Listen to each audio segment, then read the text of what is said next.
모든 외국에 거주하는 유튜버들이 한 번쯤은 다루는 해외 거주 생활비. 남들과 비슷한 적당한 생활 수준을 유지하면서 필리핀에서 남자 혼자 도심에서 살아가기. 도대체 얼마가 드는지 한번 알아보겠습니다.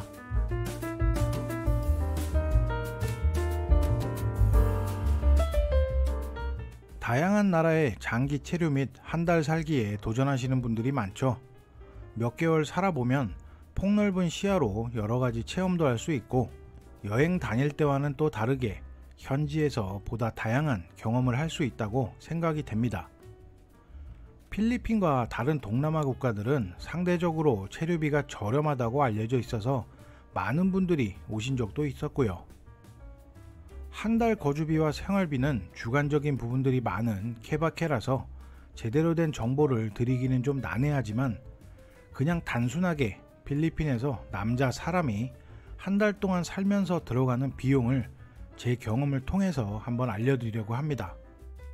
꽤 오래전 일이지만 제가 처음에 필리핀 정착할 때 겪었던 부분들이고, 현재와 비교해도 크게 달라지진 않았다고 생각이 되거든요.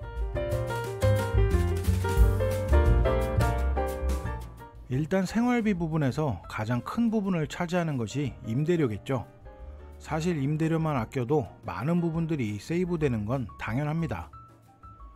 여행 다니시던 분이 현지에서 한 달 살기에 도전해 본다고 하면 필리핀에선 다양한 옵션들을 선택할 수 있을 텐데요. 메트로 마닐라를 기준으로 생각을 해보면 콘도 임대와 주택 임대 혹은 장기 하숙집으로 선택지가 좁혀지는 것 같습니다. 금전적으로 여유가 있다면 주택을 임대해서 차량도 렌트하고 지내시는 분들도 있으신데요. 하지만 주택 같은 경우 혼자 살기엔 사이즈가 또 크기도 하고, 도시 중심부보다는 외곽으로 빌리지 타운들이 형성이 되어 있으니 교통편도 생각한다면 주택은 혼자 사는 사람에게는 적당해 보이지는 않습니다. 그래서 가족 단위가 아닌 혼자 지낸다고 하면 요즘은 가장 많이 선택하시는 게 도심지에 있는 콘도일 것 같네요. 콘도 근처에 각종 편의시설도 다 있고 차가 없어도 크게 불편함이 없거든요.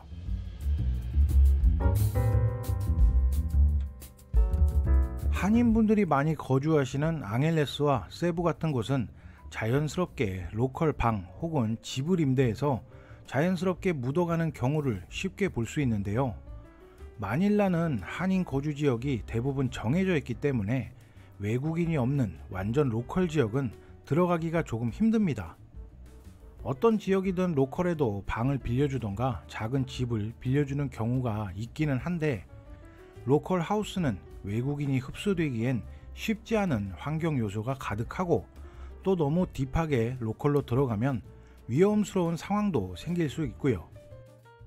실제로 제 지인이 수년 전 필리핀 체험한답시고 마닐라 한 지역 공공임대주택 같은 곳에 거주를 했었습니다.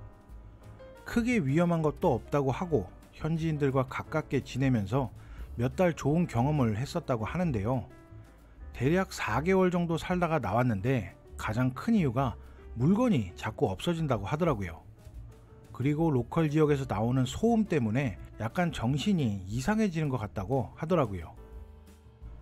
한인분들이 많이 거주하는 도시 속의 로컬 지역은 지금도 많은 외국분들이 거주하시지만, 마닐라 같은 경우는 결과적으로 보면 외국인이 많이 거주하는 몇몇 지역으로 압축이 되는 것 같습니다.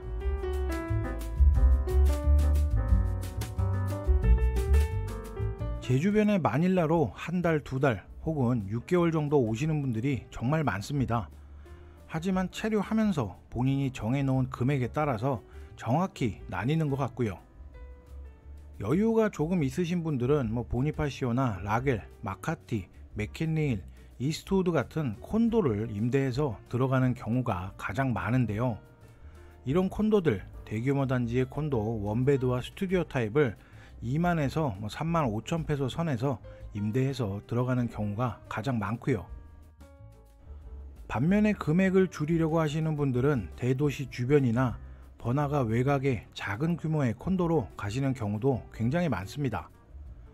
많이 알려진 대규모 단지에서 조금만 외곽으로 나가도 금액이 꽤 많이 낮아지거든요.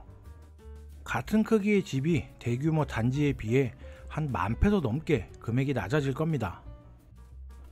장기 체류하시는 분들이나 처음 정착을 하신 분들에게 살림살이 세팅은 굉장히 부담스럽죠.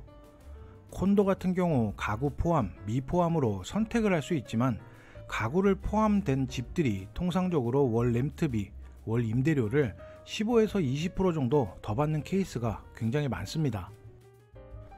필리핀에 오자마자 처음부터 모든 가구와 생활에 필요한 비품들을 구비하는 건 결코 쉽지가 않거든요. 지금은 많이 없어졌지만 또 다른 옵션은 하숙집에 들어가는 건데요. 이름이 꽤 알려진 유명한 하숙집 같은 경우 가까운 거리는 차량도 빌려주시는 분들도 있거든요. 그리고 혼자 사는데 먹는 게 정말 중요하다 보니까 하숙집에서 제공해주는 한식을 포기 못하는 분들도 꽤 많습니다. 많이 알려진 조금 규모가 있는 하숙집으로 예를 들면 삼시세끼 한식으로 다 제공해주시고 혼자 쓰는 방에 에어컨, 온수기, 인터넷까지 다 들어있으니 정말 편하겠죠. 하지만 하숙집 운영 특성상 새 집이나 럭셔리한 시설을 바라기에는 조금 무리가 있는 것도 사실이고요. 근데 잘만 걸리면 하숙집 주인분이 주변에 편의시설 빠삭하게 알고 계시고 필요한 것도 다 도와주시고 게다가 한 달 기준으로 30,000페소 선의 금액, 한화 70만원으로 식사까지 모든 게 해결이 되니까 본인은 외출할 때 택시만 잡고 돌아다니면 되는 편리함이 있습니다. 이런 장점도 많이 있지만 프라이버시를 중시하는 분들은 또 하숙집이 굉장히 적합하지 않은 선택일 수도 있고요. 저는 마닐라에 처음 왔을 때 보니파시오의 원베드룸 콘도를 선택을 했었습니다. 기본 가구가 갖춰진 콘도였고요. 당시에 월 20,000페소, 한화 한 47만원 정도로 임대를 했었는데 비슷한 수준의 집이 현재 시세가 30,000페소 정도 되니까 지금과는 조금 다른 금액이죠. 그리고 집을 구할 때 어떤 가구냐, 인테리어가 좀 되어 있느냐 이런 거에 따라서 확실히 금액 차이가 많이 나니까 참고해서 집을 구하셔야 됩니다. 저는 처음 정착했을 때 차량이 없어서 되도록 교통이 편하고 가까운 거리의 편의시설이 굉장히 중요했었고요. 생활에 필요한 것들을 도보로 쉽게 수급할 수 있는 환경을 가장 중요하게 여겼습니다. 외곽 지역에 집을 구하면 당연히 임대료는 내려가겠지만 그 외에 교통비나 또 다른 지출이 생길 것 같아서 저는 처음부터 도심 한가운데 생활을 선택했었고요.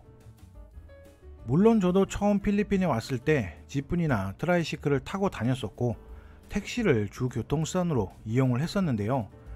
저희 기준에서는 거주지에서 슈퍼마켓 같은 편의시설에 거리가 멀면 집이 아무리 좋아도 너무 불편했었던 경험이 있었습니다.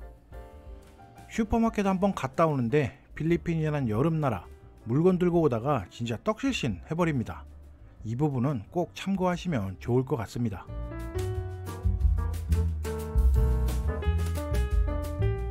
그 외에 고정적으로 나가는 지출을 살펴보면 유틸리티 비용은 신기하게도 필리핀의 경우 콘도마다 지역마다 조금씩 편차가 있습니다. 예전에 제가 살던 이스트우드 콘도를 예를 들면 전기료와 수도료가 기본적으로 1,000페소 이상을 깔고 청구가 됐던 콘도였는데요. 그 이유가 주상복합이라서 그렇답니다. 쇼핑몰 위에 자리 잡은 콘도인데 내가 아무리 절약해도 기본적인 전기, 수도 비용을 깔아주는 서비스를 시행을 했죠. 이 부분 때문에 아직까지 필리핀어들도 소송과 법적인 절차로 싸우고 있다고 알고 있습니다. 이처럼 특이한 케이스를 제외하고 정상적으로 기본료 외 소비량으로 대부분 책정이 됩니다. 제 주변의 사람들을 기준으로 알려드리는 평균 수치는 원베드 콘도에서 전기료는 2,500페소 정도, 한화 6만원이고요. 수도료는 500페소, 한화 약 12,000원 정도 됩니다. 여름 나라이니까 당연히 난방비는 필요 없고요. 혹시나 여름 나라에 살면서 나는 에어컨을 계속 틀어야 된다. 근데 전기료가 얼마나 나올까 궁금해 하시는 분들이 계신다면 제가 답 드릴 수 있습니다. 보니파시오 콘도에서 24시간 한 달 동안 하루도 빠지지 않고 에어컨을 틀고 사는 제 친구가 있어서 제가 아주 잘 알고 있는데요. 이 친구 원베드에 작은 에어컨 2개가 있는데 대략 10,000페소에서 14,000페소, 한화 약 30만원 정도가 전기비로만 나온다고 합니다. 근데 또 여름나라에 살면 적응이 좀 돼서 에어컨은 더울 때만 틀거든요. 초기 정착이나 장기 체류 시 필리핀에 어떤 집을 구하는 게 좋을까, 비용은 과연 얼마나 들까, 이런 거에 대해서 정리하다 보니까 시설 좋은 곳을 찾기가 힘들고 한국인이 많이 찾는 도심 지역과 거리가 조금 있어서 그렇지 밥 다 주고 전기, 물 모든 게 포함된 하숙집이 진짜 편해 보이긴 합니다. 예전 하숙집 사장님들도 지금은 문 다 닫고 한국 철수하신 분들도 많은 걸로 알고 있는데요.